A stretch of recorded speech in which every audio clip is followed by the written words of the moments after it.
Depuis 2 ans, l'Association des créateurs fabricants de jouets français a pour ambition de soutenir et dynamiser les marques françaises. Après un travail de mobilisation sur le marché hexagonal, l'ambition est maintenant d'aider les enseignes à l'international. Mais est-ce possible d'exporter un jouet made in France ? On a une vraie exception française avec un vivier d'innovation mais aussi de produits traditionnels qui ont fait leurs preuves. Donc il n'y a aucune raison qu'ils marchent sur les bébés français et pas du tout sur les bébés des autres pays. Depuis quelques années, on assiste à un vrai engouement pour la fabrication française. On a quand même cette image de qualité qui se retrouve, alors évidemment dans le secteur du luxe, mais aussi dans le jeu jouet parce que la fabrication française, pour que ça marche, il faut faire la qualité.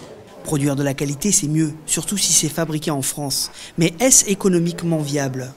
C'est possible, les marges sont plus faibles. Il faut avoir une vraie stratégie d'entreprise qui soit cohérente. Il ne faut pas brader vos prix, mais il ne faut pas être plus cher que le marché non plus. C'est assez délicat, mais on peut y arriver, très clairement. Nous avons eu une politique de relocalisation des produits qui, à une époque, ont été délocalisés en Chine.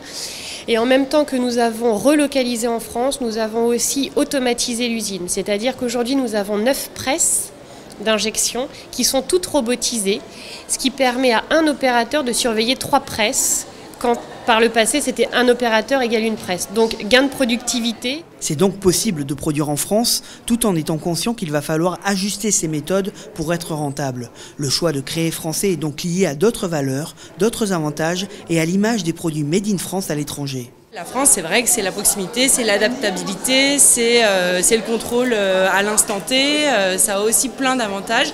Et puis sociétalement parlant, je trouve que c'est aussi important de faire vivre et d'employer des gens en France qui consomment en France. C'est quand même le cercle vertueux, c'est important. Je pense qu'effectivement, le drapeau français et le fabriqué en France et les valeurs locales peuvent avoir un impact à l'export. Une image de qualité et parfois de luxe qui permet à nos entreprises de se différencier. Pourtant, tous les jouets ne sont pas égaux à l'international. Certains s'exportent bien et d'autres méritent d'être adaptés. Je pense qu'il y a les grands classiques qui seront toujours intemporels, donc ça vous les aurez toujours. Et après les nouveaux jeux et les nouveaux usages des enfants, c'est aussi dans des jeux qui sont un peu plus innovants, donc les enfants évoluent aussi, les parties doivent être très courtes. C'est vrai que pour qu'un jeu fonctionne, il faut qu'il soit vraiment innovant. Le jouet, forcément, il doit s'adapter, mais sans perdre je dirais, la valeur française qu'il a au départ. Là, moi, j'insiste beaucoup sur le fait qu'il est créé en France, qu'il est fabriqué en France actuellement. Après, forcément, il doit s'adapter. On fait en sorte que le produit ait ce qu'on appelle un ADN pour l'export. Donc il faut que le produit, intrinsèquement, n'ait pas de barrière culturelle, linguistique qui puisse l'empêcher d'aller sur un marché. Est-ce que les enfants, enfin plutôt les parents d'Italie, d'Angleterre, etc. connaissent Macomoulage? La réponse est non. Mais est-ce qu'il y a un marché pour les jeux à base de plâtre qui font marcher la créativité, la décoration, etc.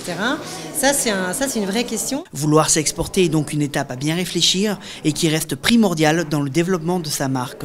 Certains conseils permettent de mieux réussir à l'international. On ne peut pas réussir à l'international si notre distributeur n'est pas lui-même un référent dans son pays. Ça veut dire référent, ça veut dire qu'il a une structure fiable, une force de vente qui soit omniprésente sur le terrain, qui remonte les informations parce que au final, on est très loin du consommateur final du pays étranger et nous en tant que fabricants. Le plus simple, très honnêtement, le plus rapide, c'est de participer à des salons internationaux. Le plus gros salon du jouet au monde est à Nuremberg et c'est très clairement là qu'on a identifié très rapidement nos premiers partenaires à l'export.